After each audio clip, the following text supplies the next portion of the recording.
네, 안녕하세요. 여러분과 같이 논술을 준비하는 모두의 논술입니다. 반갑습니다.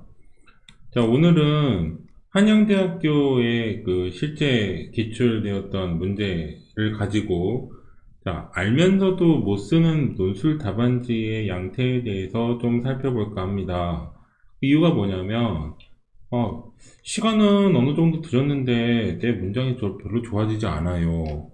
알고 있는데 왜 못 쓸까요? 이런 부분들이 여러분들이 이제 해결해야 되는 문제입니다. 뭐 특히 이제 제 블로그에도 그 최저 없는 논술로 유입되는 인원 수가 하루에 막 100명이 넘어가는 형태를 취한다는 거는 여러분들은 이제 수능 최저가 사실은 자신이 없거나 아니면 수능에 투자할 시간이 별로 없거나 시간이 돼서 최저 없는 논술을 좀 살펴본다. 그리고 고등학교 3학년은 실제로 논술에 투자할 수 있는 시간이 별로 없기 때문에 최저 없는 논술을 알아본다. 자, 이런 부분인데요. 이거는 최저 없는 논술에 해당하는 게 아니라 실제로 여러분들이 논술을 하면서 어느 부분이 좀 이렇게 어려운지를 좀 살펴보는 시간입니다. 뭐냐면 우리는 일반적인 그 단어들을 구성할 수 있어요. 그리고 여기에서 무엇이 중요한지를 살펴볼 수 있어요. 자, 우리가 내신이라고 하는 걸 준비할 때는 어떤 개념으로 국어 혹은 그 제시문의 이해를 접근하냐면 실제로 선생님들이 어느 정도의 소스를 제공을 하지요. 그리고 우리 이번 시험에서는 어떤 제시문을 가지고 혹은 문학 작품을 가지고 시험 문제를 출제한다 라는 그 시험 범위라는 게 정해져 있기 때문에 우리가 학교에서 배운 부분들을 연습해서 접근하면 됩니다. 그래서 내신의 영역에서는 한 30%의 뭐 분석력이라든지 그리고 이해력을 가지고 있으면 충분히 해결이 돼요. 자, 수능에서는 어떤가요? 수능에서는요, 적어도 50% 이상이 필요합니다. 왜냐하면 정해져 있지 않았을 뿐더러 내가 공부한 내용에서 이것을 유출을 하면 되니까. 그런데 모르는 문제가 나오면은 기본적으로 읽기 영역이 필요하지요. 자, 논술은 어느 정도냐면 80% 이상의 기본적인 독해력과 이해력을 바탕으로 문제에 접근하셔야 돼요. 그러니까 지금 이게 어느 해냐면 16년에 한양대학교에서 모의논술이라고 하는 부분, 그러니까 기출문제가 출제되기 전에 이 학교가 모의논술이라고 하는 거를 시행을 했을 때의 문제예요. 그러니까 예를 들어서 설명하기 위해서 가지고 온 겁니다. 자, 가의 내용을 근거로 해서 나와 다에 나타난 시간 특성을 설명해 달라고 먼저 물어봤어요. 그러면은 내가 답안지에서 먼저 써야 되는 건 무엇이냐면 가 내용을 먼저 정리를 해 놓고 그걸 전제로 해서 기준 제시문을 해석을 하고 분석을 한 이후에 나와 다, 즉 이 기준 제시문을 바탕으로 나에서 설명하는 시간의 특성은 무엇이고 다에서 나타나는 시간의 특성은 무엇인지에 대해서 설명을 해야 된다는 게 첫 번째 요구사항이자 관문입니다. 그런데 자, 여러분들 여기에서 조금 더 효과적으로 접근하고 싶으시면 2016년도의 모의논술 문제를 실제로 한번 출력을 해서 이걸 한번 읽어보신 다음에 이 컨텐츠를 좀 보시는 걸 추천을 드립니다. 그런데 그것도 아니다. 그럼 일단 이걸 보시면 됩니다. 자, 첫 번째, 먼저 가의 기준 제시문을 해석을 해야 하니 여기에 대한 문제를 한번 해석해 보죠. 자, 에펠탑에 의해서 표현된 시간은 찰나이면서 규칙적인 째깍거림이 있고 천편일률적인 24시간으로 이루어진 하루라면, 자, 이건 전제죠. 프로스트 소설에서 표현되는 시간은 때로 하루가 287쪽이나 이어지고 또 때로는 몇 년이 속삭임 한 번 없이 지나쳐 버릴 만큼 다양했다. 즉, 이 시간이라고 하는 개념은 어떤 사람한테는 길기도 하고 어떤 사람한테는 짧기도 해요. 아니면은 일반적으로 물리적 시간에 의해서는 동일하다고 볼 수 있다는, 즉 시간에 의해서 물리적인 획일적인 관점이냐, 이건 시간은 사람마다 다르다, 상대적인 관점이냐 라고 봤을 때 이 상대 관점을 우리가 유추할 수 있으면 시간의 물리적 관점은 상대적인 관점에 반대되는 단어가 뭐죠? 절대적인 관점입니다. 자, 이런 부분들이 일단은 첫 번째 문제예요. 자, 이게 여러분들이 상대적인 관점이다라고 하는 것을 유추를 할 수 있었다면 이건 반대되는 단어로 절대적인 관점과 상대적 관점을 설명하고 있다는 점이 먼저 머리에 떠올라야 돼요. 그런데 이게 안 될 경우는 우리가 답안지에 어떤 방식으로 가냐면 기본적으로 절대적과 상대적의 시간 관점을 설명하지 못하고 여기에 있는 째깍거림, 천편일률적이란 단어를 사용을 하게 되는 겁니다. 그러다 보니까 내가 알고 있는 단어의 폭이 얼마나 넓은지 아니면은 이 전략적인 연습을 얼마나 했는지가 논술에서는 굉장히 중요한 영역이에요. 자, 이어서 읽어볼게요. 이렇게 시간은 한편으로는 더할 수 없이 공적이고 획일적이며 자, 그러면은 지금 여기에서 물리적인 시간의 절대적 특성과 공적인 획일화의 과정이 여러분들이 이해가 된다는 점에서 이거는 기본적으로 비문학을 충분히 접근을 많이 했다라고 이해를 할 수 있는 것이고 이것이 떠오르지 않으면 그냥 있는 다른 단어를 갖다가 답안지로 그냥 옮겨가는 과정이 있죠. 자, 여기에서 첫 번째 탈락자가 생깁니다. 첫 번째 탈락자는 어디냐? 여기에서 나오는 단어들로 답안지를 시작하는 부분은 이해력이 부족한 거예요. 분석력이 부족한 거고. 그래서 첫 번째 변별력이 일단 생겼어요. 자, 두 번째로 가볼게요. 한편으로는 프로스트에게처럼 더할 수 없이 사적이고 독특하고 영혼만의 시간으로 국한되었다. 절대적이고 직선적이고 자 여기에서 단어들이 막 나오죠. 수량화될 수 있는 주관하는 식은 크로노스다. 그러니까 여기에서 구분을 할 수 있는데 시간의 서로 상대적인 관점과 절대적인 관점에서 절대적인 관점은 크로노스의 시간이에요.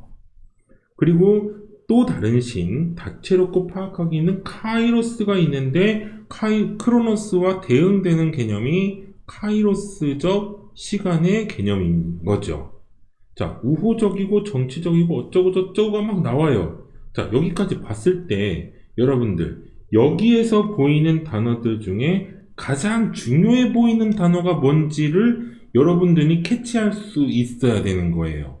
자, 여기에서 단어들을 크로노스의 시간의 단어들을 한번 살펴보죠. 째깍거린다, 천편일률적이다, 24시간 이건 기준이 되겠네요. 세 번째 이건 기준이에요.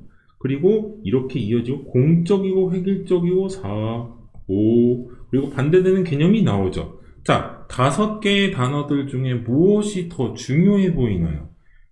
중요하다, 포함시킨다, 상위어다, 그리고 나머지 내용을 하위에 포함을 시킬 수 있는지를 여기에서 살펴봐야 돼요. 천편일률적, 24시간, 째깍거림, 공적이다, 획일적이다 이 5개의 단어들 중에 답안지에서 가장 높은 점수를 받는 것은 바로 이 5번 즉 획일화라고 하는 점입니다. 그래서 이 크로노스의 관점은 획일화라고 하는 단어가 가장 상위어이면서 나머지 내용을 포함시킨다라는 점이 여러분들이 유출할 수 있어야 되는 거예요. 즉 논술이라고 하는 거는 기본적으로 이해를 했다, 그리고 물어본 거에 대답을 했다, 이 정도의 영역을 요구하는 게 아니라 이해를 했음에도 불구하고 그걸 뛰어넘어서 이 단어들의 나열 중에서 가장 중요해 보이는 단어를 충분히 이해를 했고 또 그걸 캐치할 수 있는지까지를 평가를 하는 겁니다. 그러다 보니까 이 논술이라고 하는 답안지는 좀 약간 종합적인 사고가 필요하다는 얘기죠. 그러면 여기에서 하나를 뺐는데 그 단어를 하나 캐치를 했는데 이게 맞는지 틀리는지 검산까지 할 수가 있는 거예요. 그게 어느 정도냐면 고도의 정치력을 발휘해서 동시성을 추구하기 때문에 획일적인 성격을 가지고 있다. 그래서 일사불란한 체조부터 히틀러 경례까지 동시성을 찬양해 마지 않는다. 즉 파시스트 국가, 전체성을 추구하는 국가들은 크로노스의 시간을 가장 선호한다 라는 점에서 두 번째 부연 설명에서 내가 획일화라고 하는 이 단어가 답안지에 쓰였을 때 정말 적절하게 이해를 했고 답안지까지 포함시켰느냐를 평가할 수 있는 겁니다. 자, 이런 부분에서 우리가 논술이라고 하는 게 뭐 시간이 어느 정도 남았으면 뭐 6평 끝나고 한번 시작해보지 뭐 나는 이번에 한 5, 6논술쯤 쓰면 되겠는데 왜냐면 중학교 때 100일장도 좀 받아봤고 글쓰기는 평소에 잘하니까 이렇게 준비하면 되겠다 라고 생각하는데 이거는 좀 큰 오산인 거예요. 그러니까 논술을 접근하기 위해서는 이러한 패러다임 자체를 내가 연습을 통해서 익숙해져야지 이 연습의 영역이 아니라 지식적인 측면에서 접근하면은 여기에 대해서 중요 단어를 캐치하는 것 또한 이것은 불분명하고 이거를 접근했을 때 맞는지 틀리는지 검산하는 과정, 패러다임 또한 이해하지 못하기 때문에 시간의 부족 현상이 일어날 수 있어요. 그러면 결국에 두 마리 토끼를 다 놓치는 거예요. 정시, 논술. 이 두 부분이 모두 다 무너질 수 있어요. 그러다 보니까 논술이라고 하는 거는 어떻게 보면 내신, 수능 정도의 기본적인 접근법, 그리고 이해력으로는 조금 무리라는 거예요. 여기에는요, 기본적으로 글을 읽고 이해하는 기본적인 국어 능력, 더하기 사회탐구라든지 윤사라든지 윤리와 사상 부분에서 우리가 익숙해졌던 개념을 실제 답안 제시문에서 적용시킬 수 있는지까지가 종합적인 독해 능력이라든지 해석 능력이 필요하다는 점을 여기에서 확인할 수 있는 거죠. 그래서 동시성은 개인이 집단 속에 포섭하고자 하는 전체주의 욕구를 잘 보여줄 뿐만 아니라 그러니까 권력이라고 하는 저 부분이 크로노스의 시간을 선호하는 이유는 동시다발적으로 획일적인 기준에 의해서 적용시킬 수 있고 공적인, 기본적인, 보편적인 시간의 특성을 이해할 수 있도록 만드는 기본적인 개념이다 라는 개념을 우리가 이끌어낼 수가 있어야 되는 거예요. 그러니까 여기에서 물어본 나와 다에 나타난 시간 특성은 기본적으로 각각, 즉 크로노스의 시간이라고 하는 획일적인 특성과 카이로스의 시간적인 상대적인 특성을 반영할 수 있는 제시문이 나오겠죠. 이게 나와 다는 기준 제시문에 의한 대상 제시문 나와 다가 구분이 될 거예요. 이거를 우리가 제시문 가를 읽을 때 어느 정도 유추할 수 있고 예상을 할 수 있는 점에서 논술이라고 하는 거는 큰 가산점과 완성도 높은 답안지를 추구할 수 있다는 이런 접근법이 좀 필요하다는 거예요. 그런데 선생님 이거는 논술과 국어와 수능과는 전혀 별개인가요? 그렇지 않습니다. 내신에서 우리가 연습했던 그 독해의 영역, 이해 영역을 포함을 하고 있고요. 동시에 수능이라고 하는 건 비문학이 있잖아요. 비문학에서는 요지를 물어보거나 여기에 대한 내용을 물어보는 문제가 있어요. 여기에 다 포함되어 있는 내용이지 논술이라고 해서 완전 다른 영역을 이해를 하는 것이냐? 이건 아니에요. 여기에서 난이도는 좀 있을 수 있어요. 조금 더 많이 그리고 더 적용할 수 있는 영역을 우리가 연습하는 것이 논술의 영역이고 그리고 이거는 기본적인 내신과 수능의 영역보다는 한 걸음 더 나아가서 제시문 자체의 모든 내용을 포괄적으로 설명할 수 있어야 한다는 기준이 적용이 되는 거예요.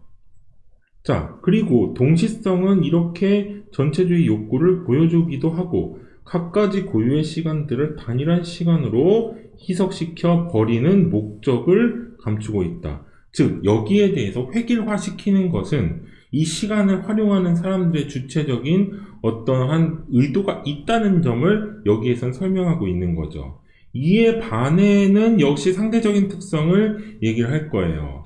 왜냐하면 이게 질적인 시간을 얘기할 것이냐, 양적인 시간을 얘기할 것이냐, 이런 부분도 사실은 여기에 적용할 수 있는 개념이겠죠.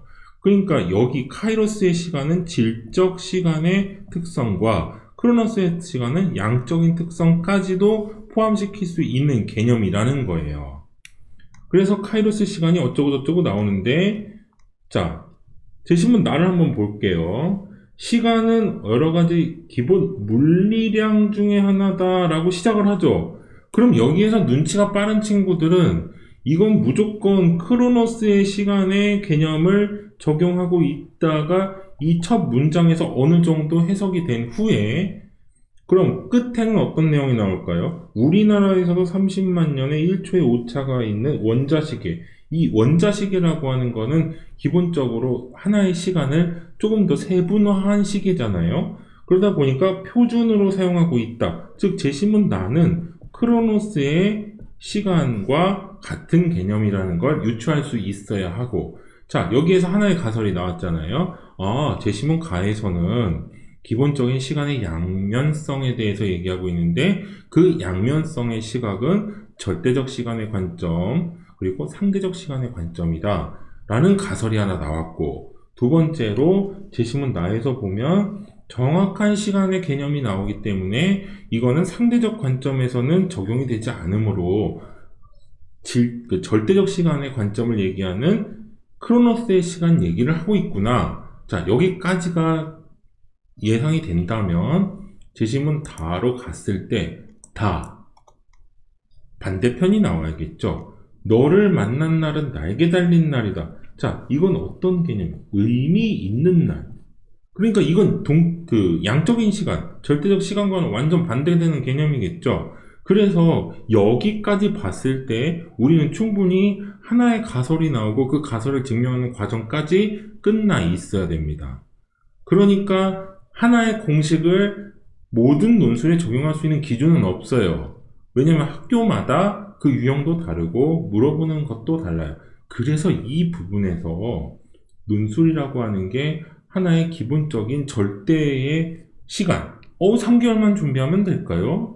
6개월만 준비하면 될까요? 이 영역에서 희석되는 부분이 여기에서 나타나는 거예요. 그러니까 내가 알고도 못 쓰는 경우, 뭐죠? 단어의 중요도를 판별할 수 없거나 하나의 개념에 대해서 유추할 수 없는 개념이 나타나거나 아니면은 내가 쓰는 개념 혹은 단어가 실제 답안지에서 요구하는 단어가 아니거나 아니면 이것 자체가 아예 유추가 되지 않거나의 여러 가지 변수가 발생을 하는 거예요. 그래서 모든 학생이 모든 논술을 다 잘한다라는 경우는 제가 만난 적이 없기 때문에 데이터상으로는 없다고 보고 이 학생마다 그 특징이 있어요. 어떤 친구들은 요약을 잘하는 친구가 있고 어떤 친구들은 적용을 잘하는 친구가 있고 어떤 친구들은 표를 잘 해석하는 친구가 있고요. 어떤 친구들은 기본적으로 읽기는 잘하는데 쓰기가 안 되는 친구가 있고 쓰기는 정말 잘하는데 읽기가 안 되는 친구가 있고 반면에 그걸 또 반대로 잘하는 친구들도 있긴 있죠. 그러다 보니까 이런 부분에서 내가 알고 있는데도 못 쓰는 경우가 생겨나는 거예요. 자, 그럼 제시문 나를 볼 때 못 쓰는 친구들은 왜 못 쓸까요? 시의 해석을 못하는 친구들이 여기에서 탈락하는 거예요. 그러니까 이런 변별성의 장치가 정말 많이 반영되어 있어요. 논술 문제에서는. 그러다 보니까 여기에서 조정하는 기간이 필요하다는 거예요. 어떤 친구들은 표를 잘 해석하는데 한양대학교를 막 지원을 한다 라거나 어떤 친구들은 요약을 잘하는데 기본적인 요약을 요구하는 학교가 아닌 다른 학교를 준비하거나 그러면은 일단 방향이 잘못된 거예요. 그러니까 이거를 답안지라든지 아니면은 브리핑이라든지 말로 설명할 수 있는 친구들이 있다거나 이런 각각의 요소가 다르므로 이 부분들이 조정, 변화, 아니면은 차용, 도치, 혹은 삭제, 첨가 이 원리에 의해서 어떤 학교는 빠지고 어떤 학교는 들어오고 이 과정이 필요하다는 거죠. 그래서 알고도 못 쓰는 거는 기본적인 읽기, 그 다음이 요약까지는 아주 공통적인 사항이고 이 학교의 특성에 의해서 바뀔 수 있는 변수의 적용까지는 우리가 생각해보지 않으면 나의 전략 자체가 잘못됐다는 걸 알 수 있는 거예요. 그러다 보니까 이런 부분들을 좀 여러분들이 논술을 준비하시면서 나는 여기에서 단어의 중요성을 좀 구분할 수 있겠는데 이 영역까지는 내가 충분히 이해할 수 있겠는데 난 그리고 사회문화도 잘하는데 이런 아주 추상적인 기준으로 논술의 전략을 짜지 마시고 실제 문제, 즉 버리는 문제식으로 내가 난 이건 다시 못 풀어봐도 돼. 일단은 내가 이 학교가 어떻게 생겨먹은 문제를 추구하는지 좀 알아야겠어. 라고 하는 이런 시도가 저는 필요하다고 봅니다. 그래서 한양대학교의 기본적인 문제 유형은 무엇이냐? 제시문이 3개가 나옵니다. 3개가 나오고 이 텍스트는 메타 텍스트를 추구해요. 어떤 경우에는 그림이 나오고 어떤 경우에는 표가 나오고 뭐 설문조사라든지 어떤 경우에는 그냥 제시문 3개로 나오는 경우도 있어요. 가장 많은 분포도는 제시문 3개가 많기는 많지만 기본적으로 이 제시문이라고 하는 게 시로 나오기도 하죠. 방금 본 것처럼.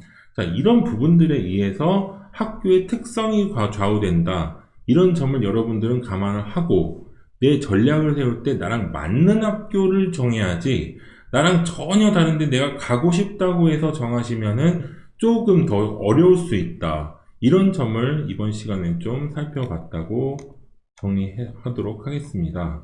여튼 여기에서 우리가 오늘 컨텐츠의 제목은 뭐죠? 기본적으로 알면서도 답안지를 못 쓰는 경우, 나랑 맞지 않거나 아니면 내 성향과는 조금 다르거나 아니면 내가 하고 있는 공부의 방식과는 약간 다르거나 이런 경우에는 알면서도 못 쓰는 경우가 나타나는 겁니다.